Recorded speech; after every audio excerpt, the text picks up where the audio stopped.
সবাই পর্যাপ্ত নেশা খাওয়াইছে, নেশা খাওয়ায় তারা এই মার্ডারটা করছে। আমার বাপের বিচার আমরা পাইবো। আল্লাহ তুমি বিচারটা দেখো, আল্লাহ রে। সন্তানের কাছে মায়ের সম্মান সবকিছুর ঊর্ধ্বে, আর এবারে সেই মায়ের সম্মান নষ্ট করায় 4 ভাই মিলে ঘটিয়েছে এক লোমহর্ষক ঘটনা। মাকে ধর্ষণ করায় অভিযুক্তকে নিজ ঘরে গলা কেটে হত্যা করেছে 4 ভাই।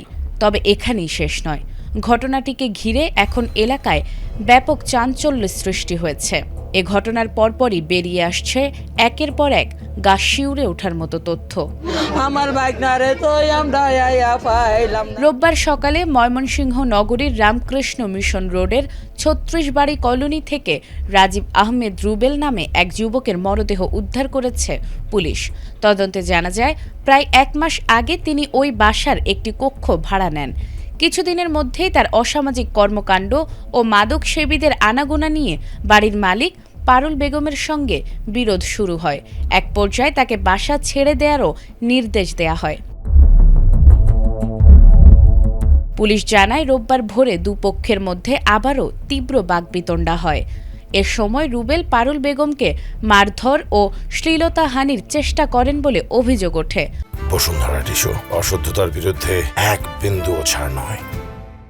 অসুস্থ অবস্থায় তাকে ময়মনসিংহ মেডিকেল কলেজ হাসপাতালে ভর্তি করা হয়। মায়ের ওপর হামলার খবর পেয়ে তার 4 ছেলে রহমত, জনি, রকি ও ইমরাজ একত্র হন। তারা প্রথমে বাসার সামনে থাকা একটি মোটরসাইকেলে আগুন ধরিয়ে আতঙ্ক সৃষ্টি করেন। পরে রুবেলের কক্ষে ঢুকে ধারালো অস্ত্র দিয়ে গলা কেটে তাকে হত্যা করে পালিয়ে যান। হামলার পরপরই খবর পেয়ে নিহতের বাবা দ্রুত ঘটনাস্থলে ছুটে আসেন। সেখানে তিনি তার ছেলের রক্তাক্ত মরদেহ শয়নকক্ষের বিছানায় পড়ে থাকতে দেখেন। এরপর তিনি নিজেই 999-এ ফোন করে বিষয়টি পুলিশকে জানান।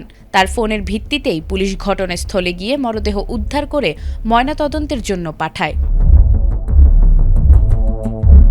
এই ঘটনায় নিহতের বাবা মোহাম্মদ আব্দুল হামিদ বাদী হয়ে ময়মনসিংহের কোতোয়ালি মডেল থানায় একটি হত্যা মামলা দায়ের করেন। মামলায় পারুল বেগম, তার 4 ছেলেসহ 11 জন ও অজ্ঞাতনামা আরও 3-4 জনকে আসামি করা হয়েছে। পরিবারের অভিযোগ, এটি একটি পূর্ব পরিকল্পিত হত্যাকাণ্ড ছিল। হত্যার পর পালিয়ে গেলেও তথ্য প্রযুক্তির সহায়তায় 4 ভাইকে গ্রেফতার করে পিবিআই। জিজ্ঞাসাবাদে তারা জানায়, পূর্ব শত্রুতা নয়, বরং মাকে মারধর ও শ্লীলতাহানির ঘটনার তাৎক্ষণিক প্রতিশোধ নিতেই তারা এ হত্যাকাণ্ড ঘটিয়েছে। তবে পিবিআই জানিয়েছে, সামাজিক যোগাযোগ মাধ্যমে ধর্ষণের প্রতিশোধ হিসেবে প্রচার হলেও এখন পর্যন্ত তদন্তে ধর্ষণের প্রাথমিক সত্যতা বা সরাসরি অভিযোগের প্রমাণ মেলেনি। বিষয়টি এখনও তদন্তাধীন। নাজমুন নাহার জান্নাত, এটিএন বাংলা।